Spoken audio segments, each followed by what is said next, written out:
When a self-proclaimed Shaolin monk stepped into the ring against a trainer, he carried with him centuries of ancient Chinese fighting wisdom, or so he claimed. What unfolded next shattered illusions, challenged deep-rooted beliefs, and exposed a harsh reality that many traditional martial artists refuse to acknowledge. Fancy forms and theatrical techniques often crumble when confronted with the pressure of a real fight. Welcome back to Fight Legends Unleashed, where we separate martial arts fact from fiction through real-world confrontations. Today we're diving deep into the controversial world of traditional martial arts versus modern combat sports by analyzing 5 revealing matchups between self-proclaimed Shaolin masters and trained MMA fighters. In our main feature, we'll break down the embarrassing performance of a supposed Shaolin practitioner who demonstrated zero understanding of fighting fundamentals against a technically sound MMA opponent. We'll also examine 4 additional confrontations that paint a complete picture of this ongoing martial arts drama. Another delusional practitioner getting a brutal reality check, a drunken boxing specialist failing spectacularly, and finally a former Shaolin monk who transitioned to professional MMA with mixed results. Our main matchup features a self-proclaimed Shaolin practitioner facing an MMA fighter we've seen before in previous videos. From the moment the fighters enter what appears to be a makeshift ring set up in a shopping mall, the differences in their approach become glaringly apparent. The supposed Shaolin monk, who goes by a name he likely gave himself, immediately raises red flags about his legitimacy. As one commentator pointed out, right, he could have just given himself the name, kind of like, who's the guy that wrote Think and Grow Rich? That guy was not a real Carnegie, right? This practice of self-bestowed titles is unfortunately common in traditional martial arts circles, where lineage and authenticity claims often go unverified. Even before the official start of the bout, the Shaolin practitioner attempts to launch a surprise attack, a move that might be justified as street smart, but appears desperate and unprofessional in this context. The referee quickly intervenes, pushing him back to establish proper fight protocol. Rather than appearing embarrassed, the Shaolin fighter seems to find this amusing, laughing off the incident as if the entire fight were just a casual game. When the match officially begins, the technical disparity becomes immediately apparent. The Shaolin practitioner attempts various traditional techniques, shifting between what appears to be tiger style, mantis style, and eventually monkey style movements. However, these theatrical forms prove completely ineffective at maintaining proper defensive positioning or establishing any meaningful offense. The MMA fighter, identified as a Chun, nicknamed Mr. Handsome, demonstrates fundamental fighting awareness that his opponent completely lacks. He establishes proper range with jabs, then systematically breaks down the Shaolin practitioner with well-placed hooks to the body, followed by hooks to the head. The combination is simple but devastatingly effective, targeting the liver before capitalizing on the Shaolin practitioner's dropped guard to land clean shots to the head. What's particularly telling in this encounter is the Shaolin fighter's complete lack of understanding regarding fundamental fighting concepts. As the punishment continues, the Shaolin practitioner transitions to drunken boxing techniques, attempting to channel the legendary Wong Fei Hung or Jackie Chan's cinematic interpretations. Yet this stylistic shift only exposes him further, as the loose, flowing movements provide neither defensive coverage nor offensive opportunity against a disciplined opponent. The end comes mercifully quickly. After absorbing multiple clean shots to the head and body, the Shaolin practitioner simply gives up, gasping for air and unable to continue. The referee steps in to prevent further damage, concluding a fight that never really qualified as competitive.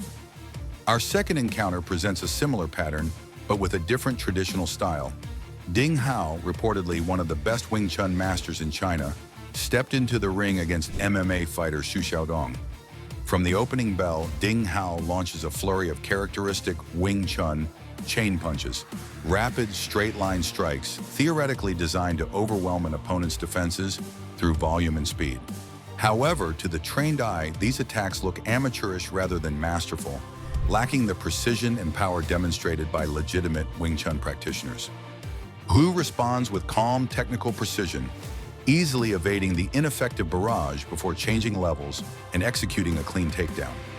This moment illustrates a critical weakness in many traditional Chinese martial arts: the lack of comprehensive ground fighting systems.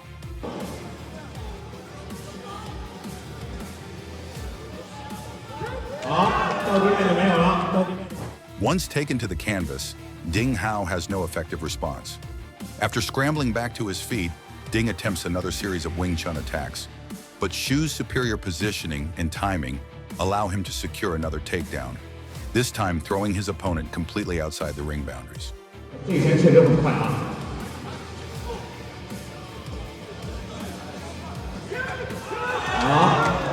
When the fight resumes, a perfectly timed right hook from Shu sends Ding crashing to the canvas again.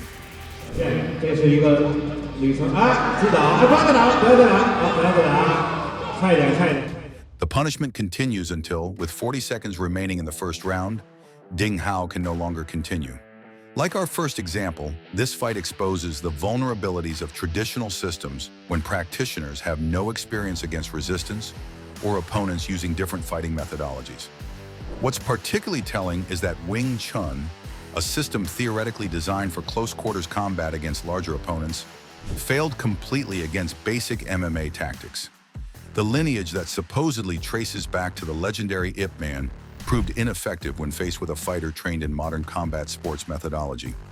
Our third encounter provides a fascinating counterpoint to the previous examples, featuring Yilong, a Chinese fighter who markets himself as a Shaolin monk but demonstrates legitimate fighting skills. This 2011 bout against martial artist Brad Riddell became one of Yilong's most memorable performances. Unlike our previous traditional martial artists, Yilong displays a comprehensive understanding of fighting fundamentals while incorporating elements of traditional training. What makes this matchup particularly compelling is a moment that showcases both the theatrical elements of Shaolin training and legitimate fighting ability. During one exchange, Riddell unleashes a barrage of powerful punches directly to Yilong's face. Remarkably, Yilong absorbs at least 7 clean shots without faltering, showcasing what some might call an iron body technique, the ability to withstand significant strikes through conditioning and mental discipline. Went out for a second, but he just waits and says, "Give me your best shot," and he has plenty of them. Rather than crumbling under this assault, Yilong presses forward, demonstrating exceptional durability.